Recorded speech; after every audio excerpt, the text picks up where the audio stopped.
Dhaabbanni Haroo Senior Elders Care kun dhaabbata miti mootummaa bu'aa maleeyyii yookiin non-profit jaarmayaa walabateedha. Kan Jaanwarii 13 bara 2023 kan bu'uureeffame hogguu ta'e manguddoota jireenyi itti ulfaatee nama isaan gargaaruu fi galii dhuunfaa isaanii hin qabne kan sadaqaa hin kadhanne qaama miidhamtoota wantoota akka uffataa, nyaataa, bikka jireenyaatii fi wantoota bu'uura jireenyaaf ta'an tajaajila kennuudha. Daa'imman maatii maleef meeshaalee barnootaaf barbaachisu nyaata isaanii salphatti akka argatan godhuudha. Warra qalbii hir'uu fi kan karaa fi diqee irra jiraatan basic needs fakkeenyaaf kan akka nyaataa, meeshaalee qulqullina qaama isaanii, uffata isaanii akka argatan gargaaruudha.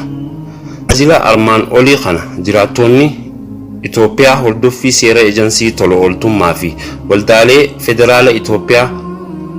federaala Itoophiyaa jalatti argaman manguddoota 30 yeroo jalqabaaf tajaajiluuf qophii isaanii xumuranii ijaarsa manaatii fi haaromsa manaa xumuraa jiran.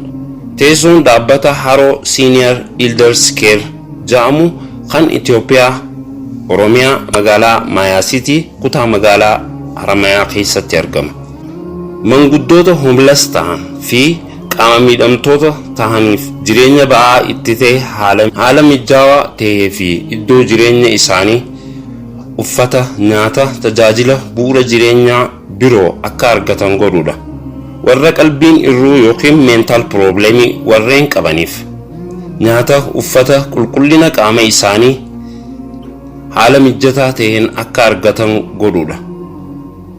Daa'imman maatii maleef meeshaalee barnootaaf oolan fi nyaata isaanii teessoo fi iddoo dhaabbata Haroo Senior Elders Care dhiyaatanii akka argatan godhuudha. Konsaltii yookiin gargaarsa jireenya isaanii akka ofiin of gargaaran ogeessota irraa akka argatan godhuudha.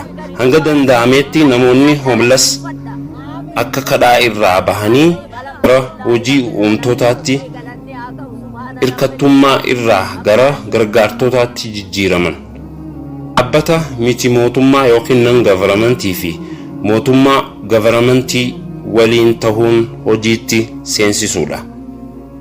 Haroo Senior Elders Care